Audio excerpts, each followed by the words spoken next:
자, 안녕하십니까. 이번 시간은 우리가 지난 시간에 110페이지 이제 주택 시장에 대한 것에 대해서 주택의 특징 등에 대해서 간단하게 이제 설명을 해드렸고요. 오늘은 그 111페이지에 보게 되면요. 이 주택 시장을 분석을 하기 위한 기초 개념, 뭐 용어라고 생각하셔도 되고요. 그리고 이제 간단하게 볼 거는 간단하게 보셔도 되는데요. 제일 먼저 나오는 게 이제 이 주택 서비스라는 거죠.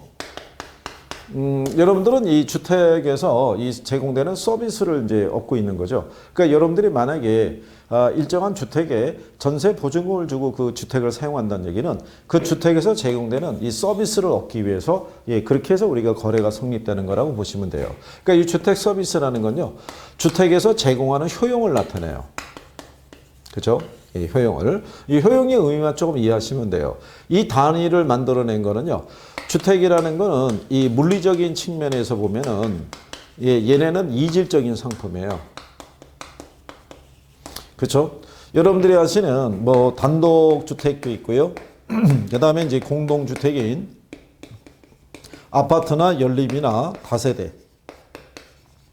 뭐 이렇게 구성이 되어 있을 때 얘네들의 규모도 틀리고요. 그죠? 상태도 틀리고 또는 각종 부대시설 이런 것들이 다 틀린. 그죠? 이런 면에서 보면은 이질적인 재화죠. 그런데 여기에서 제시하는 이 효용 측면에서 보게 되면은 얘네들은 우리가 동질적인 상품으로 묶어버릴 수 있다. 이런 얘기죠. 그렇죠? 이 주택이라는 거는 여러분과 여러분 가족이 지낼 수 있는 공간을 제공해 주고요. 여러분들이 휴식을 취할 수 있는 공간, 외부 환경으로부터 보호를 받을 수 있는 이런 서비스를 제공해 준다는 면에서는 다 똑같은 상품이에요. 그렇죠? 그러면 이제 시장을 분석을 할 때는요, 얘네를 서로 다른 상품이라고 보지 않고 요 효용을 제공하는 동질적인 상품이라고 인식을 하고 접근하게 되면 시장을 분석하기가 용이해진다는 얘기죠. 과연 2021년에는 시장에서는 어느 정도 양의 주택 서비스를 필요로 할까? 한 단위로 묶어버리게 되면 우리가 분석이 조금 용이하다는 얘기죠. 하지만 다만 부분 시장 분석이라고 그래요. 그러니까 시장 분석을 하게 되면 전체적인 시장 분석을 할 때가 있고요. 부분 시장 분석을 할 때가 있어요. 부분 시장 분석을 할 때는 시장을 세분화하고 차별할 수밖에 없어요. 그게 이제 작년 여러분 시험에 용어로 한번 등장한 거죠. 그러니까 이제 시장도 이렇게 세분화해야 되겠죠. 단독주택 시장도 있고 아파트 시장도 있고 연립, 그다음에 다세대 이렇게 세분할 수가 있겠죠. 그럼 거기에 맞는 수요 계층도 역시 또 나눌 수가 있다는 얘기죠. 그렇죠? 그래서 그 내용에 대해서는 또 우리가 추가적으로 정리해 드리고요. 그러면 여기 이제 서비스라는 개념이고요. 그 다음에 이제 두 번째가 나오는 게 주택 절량하고요. 유량이라는 게 있어요. 그럼 이제 제일 먼저 나오는 게 주택 절량이라는 것이 있고요. 절량이라는 거는 우리가 스톡이라고 그래서요. 얘는 일정 시점을 기준으로 우리가 측정이 가능한 거예요. 근데 이 주택 절량도요. 공급량이라는 것이 있고 수요량이라는 것이 있어요. 그래서 이 공급량을 보게 되면은요.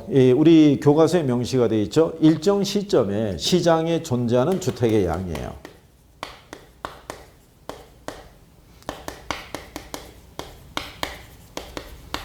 존재하는 주택의 양이고요. 수요량이라는 것은 일정 시점에 사람들이 보유하고 있는 양을 얘기하죠. 자, 그러면 가령 예를 들어 가지고요. 우리가 이제 우리나라 이제 전체 뭐 도시는 많은데 서울시를 기준으로 한번 얘기를 해 볼까요? 자, 현재 서울시의 주택이 가령 예를 들어서 1,500만 채가 존재하고 있는데요. 이 중에 100만 채가 공가라고 가정하자고요. 그렇죠? 그러면 요 은작을 가지고 우리는 절량의 공급량과 수요량을 파악할 수 있어요. 먼저 주택 절량의 공급량은 1,500만 채죠. 일정 시점에 시장에 존재하는 양이죠. 그러면 절량의 수요량은 얼마가 되냐면 1,400만 채죠. 왜? 이 중에 100만 채가 공가니까 이 시점에 사람들이 보유하고 있는 양이 1,400만 채 이런 얘기죠. 그렇죠? 그래서 이제 여기서는 뭐를 얘기할 수 있냐면 일정 시점에 시장에 존재하는 공급량과 수요량은 그러니까 이 시장에 존재하는 양과 사람들이 보유하고 있는 양은 서로 다를 수 있다는 거죠. 거기까지는 여러분 시험에 인식을 하고요. 우리 교과서에도 거기 리을에 명시가 되어 있는 경우죠. 그렇죠? 그렇게 한번 확인하시면 되겠고요. 그 다음에 이제 주택 유량이라는 것도 주어져 있죠. 예, 유량이라는 것은요, 우리가 이제 플로우라고 그래가지고요, 얘는 뭐가 명시가 돼야만, 예, 기간이 명시가 돼야지만 그 의미를 분명히 할 수 있다는 얘기죠. 그래서 유량의 공급량이라는 게 있고요, 유량의 수요량이라는 것이 이렇게 예, 주어져 있다 이런 얘기죠. 그래서 주택 유량의 공급량은 일정 기간 동안 시장에 공급되는 양이 있죠. 예, 그거를 얘기를 하죠. 그렇죠? 예, 그러면 주택 유량의 소유량이라는 것은 일정 기간 동안 사람들이 보유하고자 하는 양을 얘기를 하죠.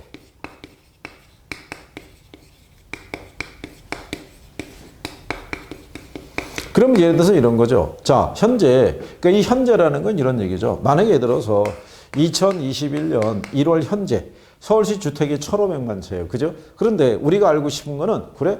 그럼 작년에는 얼마나 공급된 거야? 지금 한 1,500만 채가 있다는 얘기는? 그럼 그게 궁금했을 때는 이 시점을 가지고는 확인할 수가 없죠. 그럴 때는 뭐가 명시가 되냐면 이 기간이 명시가 돼야 되죠. 작년 한 해 동안? 그러면 2020년 1월 1일부터 12월 31일 요때 얘기하는 거야. 이렇게 구간이 설정이 되면은 우리는 요 기간 중에 공급된 양이 2만 5천 채여서 3만 채여서 이렇게 우리가 파악할 수 있죠. 근데 작년에 공급되는 양에서 우리가 분양이 되고 또 미분양이 된 것도 있죠. 만약에 한 해 동안 공급된 양이 5만 채라고 가정하자고요.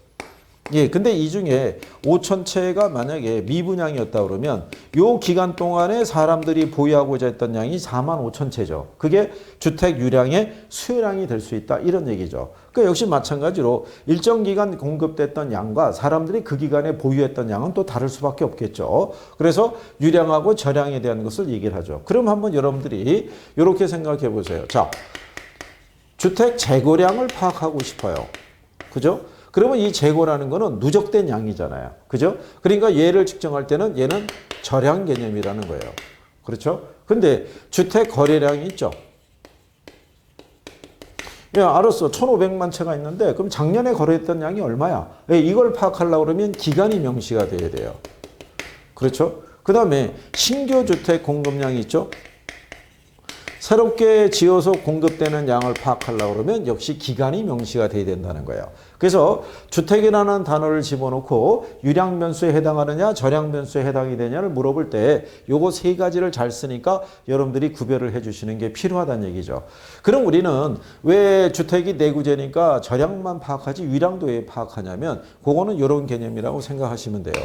가령 예를 들어서 2021년 1월 달 있죠. 여기 이제 1,500만 채가 이렇게 존재하는데 작년 한 해 동안 공급된 양이 가령 예를 들어서 5만 채였어요. 그죠? 그런데 2019년에 공급된 양은 가령 예를 들어서 6만 채였다는 얘기고요. 2018년에 공급됐던 거는 6만 5천 채였었어요. 그러면 지난 3년간을 놓고 봤었을 때는 얘가 제일 공급되는 양이 적었잖아요. 그러니까 작년에 주택 경기가 제일 안 좋았다는 걸 알 수 있다는 얘기죠. 예, 그래서 이런 주택 경기의 흐름을 파악하기 위해서 이런 유량 개념을 활용하기도 한다라고 여러분들이 생각하시면 되죠. 예, 그래서 저량과 유량에 대한 이런 기본적인 용어 정도는 알아두시면 되겠고요. 가끔 그 시험상에서 여러분들에게 지문 형식을 빌려서 쓸 수도 있을 거예요. 그죠? 예전에 출제됐던 선례도 있어요. 예. 그 다음에 이제 뒤로 넘어가시면 주택 수요하고요. 주택 소요라는 게 있어요.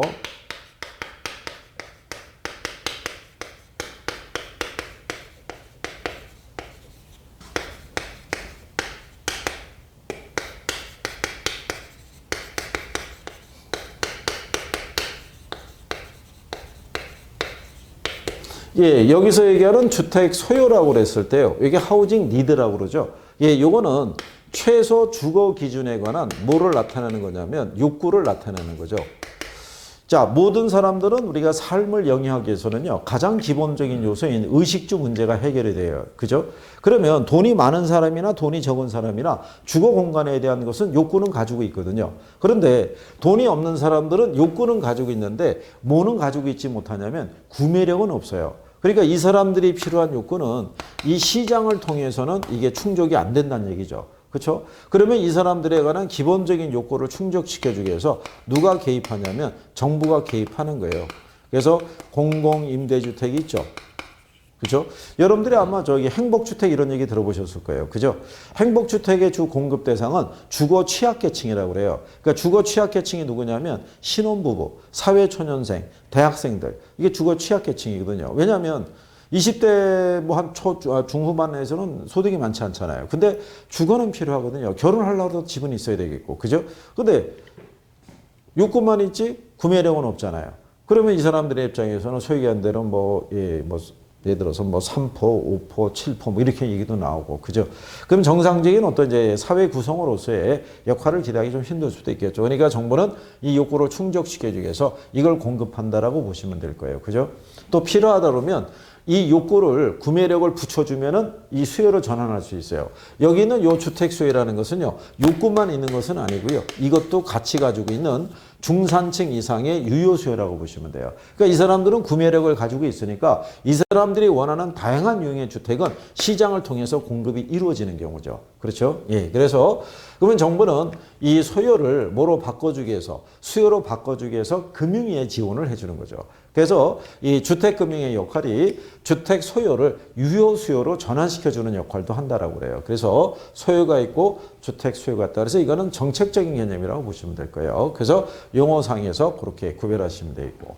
그 다음에 이제 그 밑에 가면 이 주택의 여가 과정 또는 순환 과정이라고 명시가 되어 있어요.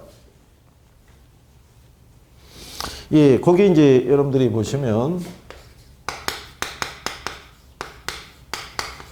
이게 이제 여가라는 표현도 쓰고요. 순환이라는 표현도 써요. 그죠? 예. 그래서 여가 과정 뭐 이렇게도 얘기를 하죠. 예. 시험에 그래도 한 1, 2년을 주기로 해서는 계속 꾸준히 용어를 물어보는 거니까요. 그러면 여가에 대한 부분을 우리가 이제 계열을 한번 보시게 되면요. 이게 여가라는 것은요. 시간이 경과하게 되면요. 주택에 대한 어떤 이제 질적인 변화가 발생하고요. 우리 교과서에도 있죠.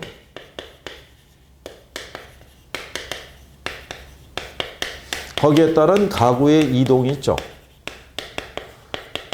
예, 이거를 이제 설명해 주는 게 여가라고 보시면 돼요. 시간이 경과하면요. 주택에서 제공되는 서비스는 변하죠. 원래 신축 주택이었을 때는 뭐 다 좋죠. 그렇죠? 예. 그런데 시간이 지나면 조금씩 문짝이 안 맞기 시작하고요. 이제 바람이 들어오기 시작하고 원래 좋았던 보일러인데 조금씩 고장이 잦게 발생하기도 하고 뭐 이런 이제 현상이 나타나죠. 그러면 야, 이제 우리도 이 집에서 참 오래 살았지. 이제는 이사 가야 되나? 뭐 이런 생각도 하기도 하고. 그죠? 예, 그러니까 주택에 들어가서 이제 거주할 때 그런 변화가 발생한다는 얘기죠.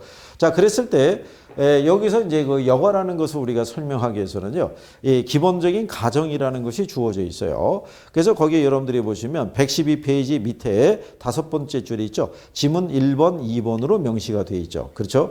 그래서 거기 보면 고소득 계층하고 저소득 계층의 구분은요, 소득 수준에 따라서만 구별한다는 가정이고요. 그리고 시장에는 고가주택 시장과 저가주택 시장이라는 두 개의 시장만 존재하고 있더라. 그런데 정부는 일정 수준에 미달하는 주택의 신축을 금지하고 있다라고 얘기를 해요. 그러면 저가주택은 시장이 공급이 안 된다는 얘기예요. 그럼 그 저소득층이 필요한 저가주택은 어떻게 시장에서 공급이 이루어지느냐, 그 과정을 또 얘기할 수 있다는 얘기죠. 그래서 이제 여기서 여러분들이 뭐는 용어상에서 알아두셔야 되냐면, 우리가 113페이지 상단에 가면 상향 여가 하고요. 그 다음에 하향 여가라고 있어요. 이 용어를 이해하시면 되죠. 예, 시험에서는 이 제목을 바꿔갖고 잘 물어봐요. 그러면 이 상향 여가라는 것은요, 하위 계층이 사용하던, 즉 저소득층이 사용하던 주택이 상위 계층의 사용으로 전환되는 것을 우리가 얘기를 하고요. 그 다음에 이 하향 여가라고 얘기하는 것은요, 상위 계층이 사용하던 주택이 있죠. 예, 이게 하위 계층의 사용으로 전환되는 것을 얘기를 해요. 자, 그렇게 되면 이 하위 계층이 사용하던 주택이 상위 계층의 사용으로 그냥 가진 않고요. 재개발이나 재건축을 거쳐서 넘어간다는 얘기고요. 하향 여가라는 것도 상위 계층이 사용하던 주택이 이 사람들이 이주하면은 그 집이 비어지겠죠. 이 공가를 하위 계층이 사용하게 되는 과정에서 나타나는 것을 우리가 하향 여가라고 얘기하는 경우예요. 그렇죠? 예, 그렇기 때문에 거기 교과서상에서 보시면은 하향여가 거기 밑에 3번 있죠. 그래서 이 공가라는 게 여가가 발생할 때 중요한 요소를 차지하는 게 이게 공가라고 이렇게 생각하시면 돼요. 자, 그러면 기본적인 이해는 이제 이렇다고 생각하시면 되겠죠. 원래 여기 우리 이론상에서는 주택은 고가주택하고 저가주택만 있다라고 이렇게 얘기하는데 가령 예를 들어서 이렇게 보는 거죠. 고가주택이 있고 저가주택이 있고요. 여기 중급주택이 하나 있다라고 가정해 보자고요. 그런데 이 모든 주택에서 제공되는 주택 서비스 있죠. 효용. 예. 당연히 고가주택의 효용이 제일 클 거 아니에요. 그죠? 중급. 이렇게. 자, 이렇게 돼 있다가 이 효용이라는 거는 조금 아까 뭐라고 말씀드렸냐면 주택에서 제공하는 이 서비스는 시간이 가면서 변할 수 있다고요. 그죠? 그게 1년에 일씩 줄어든다고 가정하는 거예요. 하나씩. 그 상태에서 몇 년이 경과하냐면 10년이 경과한다는 가정이에요. 10년이 경과하게 되면 얘는 30에서 20으로 떨어지고 있고요. 얘는 20에서 10으로 떨어지고 얘는 제로가 되겠죠. 근데 고가주택에 있는 사람들은 소득이 높은 사람들이니까 항상 이 정도의 서비스를 제공받기를 원해요. 그런데 자기가 거주하고 있는 공간에서는 이 서비스가 제공이 안 되잖아요. 그런데 저가주택이 제로가 됐을 때 시장에서의 저가주택은 신축이 금지되어 있어요. 그러니까는 이 주택이 새롭게 지어질 때 이게 고가주택으로 탈바꿈을 해서 공급이 되는 거예요. 효용이 얼마짜리로? 30짜리로. 그러면 여기 있던 사람이 일로 이주하겠죠. 이렇게. 그러면 이 사람이 이주하면은 이 주택에 공가가 발생하잖아요. 그거를 이제 중급주택에서 거주하는 사람들이 이주에 들어가는 거죠. 그러면 이 사람들이 이주해서 발생한 공가 있죠. 그거를 여기 살던 사람이 이렇게 인수하고 들어가는 경우죠. 그래서 이제 여가가 진행이 되는 거예요. 그 상태에서 다시 또 10년이 경과하게 되면 같은 현상이 되풀이되죠. 그럼 계속 이런 현상이 되풀이되는 거죠. 그래서 우리가 여가 또는 순환 과정이라고 이렇게 얘기하는 경우에요. 예, 그래서 이제 그 내용을 구별을 하시면 될 것 같고요. 자, 그랬을 때 거기 보시면은 하향 여가 과정이라고 명시를 해놨어요. 그죠? 예, 113페이지에. 예, 그런데 이 하향 여가 과정에서는요.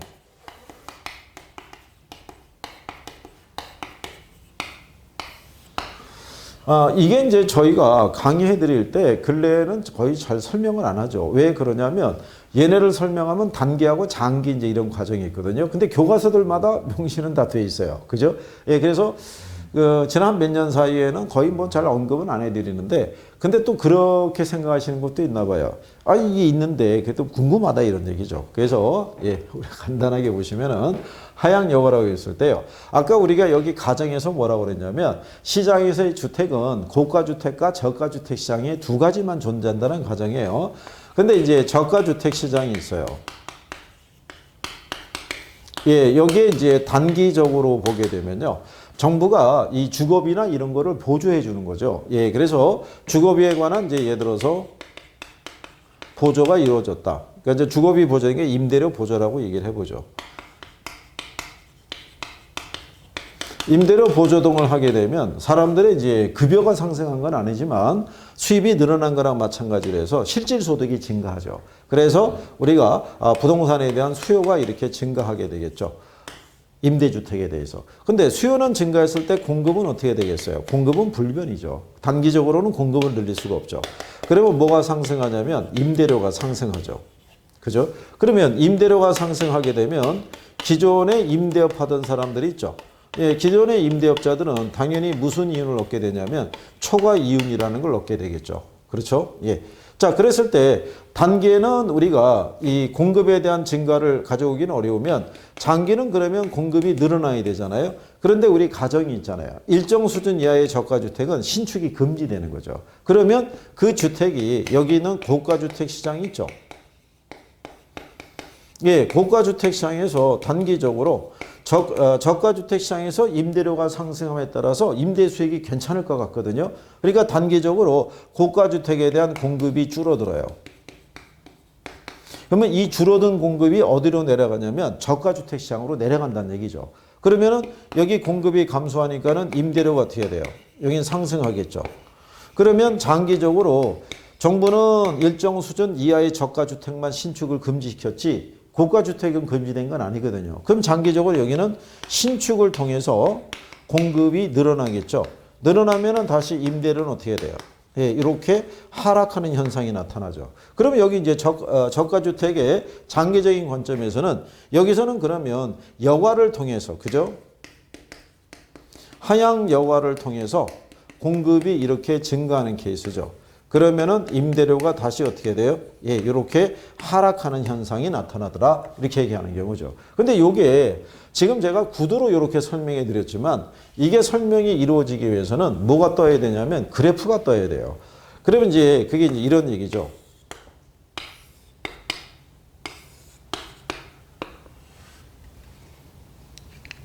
자, 가령 예를 들어서 이 저가주택 시장의 임대료가 가령 예를 들어서 뭐 50만 원이었다라고 가정하자고요. 뭐 100만 원 정도 이렇게 해볼까요? 네, 이렇게 돼 있었을 때 정부가 이제 임차자들에게 임대료 보조 등을 해주니까 이게 수요가 증가한 경우죠. 이렇게. 그렇죠? 예. 근데 수요는 증가했는데 공급에 변화가 없잖아요. 그러면 임대료가 어떻게 해야 돼요? 상승하겠죠. 150으로. 그렇죠? 예, 이렇게 상승한 상태예요. 그럴 때 여기가 저가주택 시장이에요. 그럼 이쪽에 고가주택이라고 이제 명시가 되어 있어요. 예, 고가주택은 임대료가 200만 원 수준이에요. 이렇게. 자, 그런데 여기서 150을 받는다는 얘기는 무슨 얘기냐면요. 이런 얘기죠. 원래 이걸 통으로 줬을 때 200을 받을 수 있는데, 저가주택이 150이라는 얘기는 이거를 1층을 150을 받고 2층을 다시 또 세를 놔서 150을 받으면 전체 수입이 300이 되거든요. 그러면 이거 하나를 세를 주는 것보다는 쪼개서 세를 놓는 게 낫다라는 생각을 하게 되겠죠. 그러면 고가주택의 일부가 저가주택으로 전환이 된다는 얘기예요. 그러면 여기서 공급이 이렇게 줄어든다고요. 그죠? 예, 공급이 줄어들고 이 줄어든 양이 일로 공급이 이루어진다는 거예요. 이쪽으로. 그러면 공급이 늘어났으니까, 그죠? 올라갔던 임대료는 다시 하락해서 원래 수준으로 이렇게 되돌아갈 수 있다. 이런 얘기죠. 자, 그랬을 때 여기는 이제 공급이 줄었잖아요. 여과를 통해서 내려갔으니까. 그러면 임대료가 상승하는 거죠. 뭐 250만 원 이렇게. 그렇죠? 그런데 얘네는 임대료가 상승했으니까는 공급이 다시 늘어날 수 있죠. 왜? 고가주택 시장은 신축금지 조항이 없으니까. 근데 공급을 늘릴 때 주택 건설을 하기 위해서 들어가는 비용이 변화가 없으면 그냥 원래 수준으로 공급이 다시 늘어날 거라고요. 200만 원만 받아도 손해가 아니라 그러면. 그런데 공급을 늘리는 과정에서 기본적으로 건축비는 올라갈 수밖에 없어요. 공급이 늘어나면 어쨌든 자재를 더 써야 되니까. 그렇게 되면 생산비가 여기까지 올라가요. 225만 원은 받아야 돼요. 그러면 공급자들은 요거를 받을 수 있는 수준까지만 공급을 해줘요. 이렇게. 그러면 원래 수준보다는 공급이 줄어들게 되겠죠. 그러니까 원래보다는 가격이 어떻게 해야 돼요? 조금 높게 형성이 된다는 거예요. 그래서 이한 기본적으로 비용이 일정하면, 그죠? 가격은 변화가 없어요. 근데 비용이 증가하면 가격은 원래보다 상승한다. 뭐 그런 개념이에요. 근데 여러분들이 보시다시피 그림이 안 나오겠죠. 이게. 그러니까는 이거를 설명하려고 그러면 이걸 이해를 해야 되는데 그림이 힘들잖아요. 1분 안에 이걸 접근하기가 어렵잖아요. 그러니까 요즘은 단기 장기를 안 물어보는 거예요. 이거를. 이게 안 나온 지가 꽤 오래됐어요. 그죠? 예, 그러니까 이런 거구나라는 정도로만 인식하셔도 무난할 거란 얘기죠. 그래서 여러분들이 거기 113페이지 그 하단에 가시게 되면 저가주택이 있고 그 밑에 가면은 고가주택 이렇게 구성이 돼 있죠. 비용이 일정한 산업이 있고 비용이 증가하는 산업이 있잖아요. 비용이 일정하면 그냥 원래 가격이에요. 근데 비용이 증가하면 원래 가격보다 올라간다 이런 얘기예요. 예, 그래서 그런 논리 정도로만 여러분들이 정리를 하시면 되겠고요. 근데 어쨌든 간에 이 여과라는 것이 진행이 되면은요, 시장에 주택에 대한 공급도 늘어나고요. 주택의 질도 개선되는 효과도 가져올 수 있다는 거. 그게 114페이지 맨 상단에 명시가 되어 있죠. 주택 여과 현상의 효과 뭐 이렇게 되어 있으니까요. 예, 그렇게 여러분들이 정리하시면 되겠고요. 그래도 듣는 게 낫죠. 예, 왜냐하면 그냥 넘어가게 되면 또 그렇잖아요. 그래도 이제 설명을 두면 그래서 내가 알아서 정리할 테니까 부지런히 설명을 해라. 이렇게 얘기할 수도 있는 거겠죠. 예. 근데 중요한 거는 이런 거 자꾸 들으시고 복습을 하는 게 참 중요하다는 얘기죠. 그래서 그거 잘 해주실 거라고 기대를 하고요. 그 다음에 114페이지에 보면 주거분리와 여과과정이라고 있어요. 얘도 용어 상황에서는 정리하셔야 돼요. 예, 시험에서의 출제가 이렇게 제목을 달고 물어보기도 해요. 주거분리와 여가가정에 관한 부분이다. 이런 얘기죠. 그러면 이 주거분리라는 거는 뭐 얘기하냐면요. 이게 도시화 등의 영향에 의해서 고소득층에 대한 주거지역하고요. 그 다음에 저소득층의 주거지역이 이렇게 분리되는 것을 우리가 주거분리라고 얘기를 하는 거죠. 그런데 이 주거분리라는 것은요. 도시 전체에서도 나타날 수 있고요. 또는 근린 지역에서도 이게 발생할 수 있다라고 보시면 돼요. 그렇죠? 그게 주거분리다 이렇게 보시고 이것도 시험에 냅니다. 도시 전체적으로는 발생해도 근린 지역에서는 발생하지 않는다면 틀리는 거죠. 예를 들어서 여기 하나의 도시가 있어요. 이 도시에 기존 주거지역이 있는데 여기가 조성이 된 지가 한 4, 50년 정도 되면 상당히 노후화됐을 수가 있죠. 그럼 사람들은 좀 더 새로운 주거 환경을 필요로 할 때 이 도시에서는 우리가 신도시 개념으로 새로운 주거지를 하나 조성해 주면은 얘네가 주거 환경이 훨씬 괜찮죠. 그럼 사람들은 이주하고 싶어도 돈이 있는 사람은 갈 수 있어도 돈이 없는 사람은 갈 수가 없죠. 그 과정에서 그쵸 고소득층의 주거지역과 저층의 주거지역이 나눠질 수도 있고요. 근데 여기 신도시로 조성된 지역이라고 그래가지고 모든 게 고층의 아파트로만 돼 있냐면 그렇지는 않고요. 고층의 아파트가 들어선 지역도 있지만 그 이면을 보게 되면은 그냥 원룸 뭐 이런 주택도 있을 수 있는 거예요. 그러니까 같은 요 공간 안에서도 역시 또 주거분리는 발생할 수 있더라 이런 얘기예요. 그래서 그렇게 여러분들이 구별하시면 되겠고요. 그러면 이렇게 해서 주거분리가 발생하게 되면요. 그 밑에 보면 여가가정에 의한 주거분리라고 해놨죠.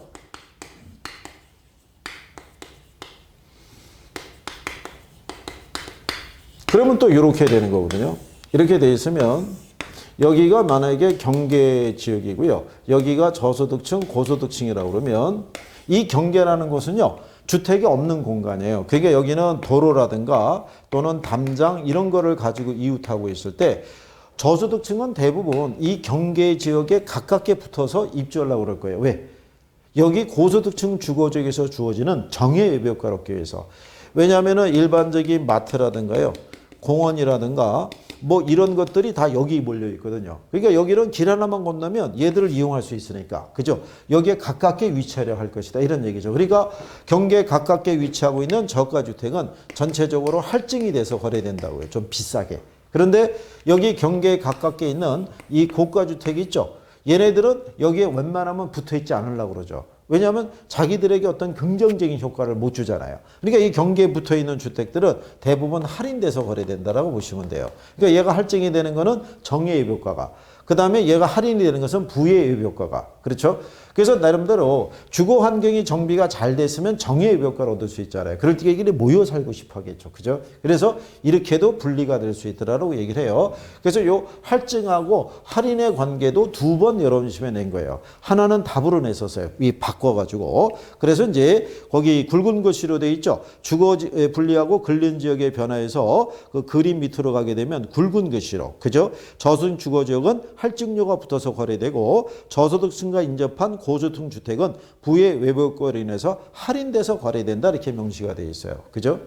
자, 그랬었을 때 결국은 여기 있는 이 고가주택은요. 이게 싸게 거래될 수밖에 없는 구조잖아요. 그러면 얘가 시장에 매물로 나왔을 때 요 중에서 소득이 높은 사람이 이거를 인수하고 들어올 때가 있죠. 그걸 우리가 침입에 의한 하향여가라고 그래요. 그러면 경계라는 것이 여기가 아니라 이 안쪽으로 확산이 되죠. 그렇죠? 그러면 또 이쪽에 또 이렇게 경계에 붙어 있는 주택이 또 발생하겠죠. 그러면 이 주택도 이런 형식을 들여가지고 저가 주택으로 이렇게 바뀌어가다 보면은 이 지역 자체가 저소득층의 주거 지역으로 바뀔 수 있어요. 이걸 우리가 천이 또는 계승 이렇게 얘기를 해요.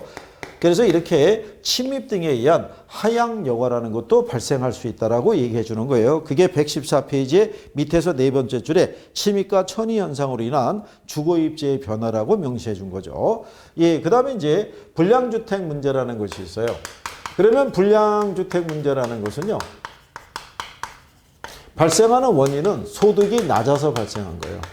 낮은 소득에 의해서 주거이동은 됐는데 돈이 없으니까는 주택 관리에 소홀해질 수밖에 없죠. 그래서 발생하는 거예요. 그래서 얘는 시장의 실패는 아니다 이런 얘기고요. 그러면 이런 불량주택 문제를 해결할 수 있는 방안은 뭐냐면요.